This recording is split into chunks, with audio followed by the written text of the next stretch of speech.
এই ডেকেছে, আমি জানি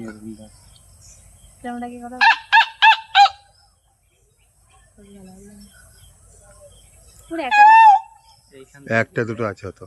ওই পাশে দেখা যায়, ওই যে পাঁচিল দেওয়া না, ওইখান থেকে ওর ওই পাশটা ভাগ থাকে, ওই পাটটা বাঘ। আর কোনটা চলে যাবে। কিছুই দেখতে পেলাম না, কিন্তু পুড়ে বেরিয়ে যাবো। ওর পেখমের মাথায় কত সুন্দর গেছে ওরা। কি দেখবে না বেরোয়, এসে তো আধা ঘন্টা দাঁড়িয়ে আছি, বলো কিছু গরমই তো লাগবে না, এত উঠে উঠে টাইমে তো বেরোনো উচিত না। না আমি চিড়িয়াখানায় দেখে আসি একটা সাদা বাঘ।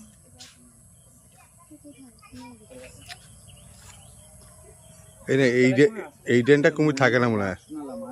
না, আমি বুঝিয়ে দেখবো কুমির দেখবো। তুমি জানিস আমার ফোনে ফটো দেখবি, এখানে তো আমি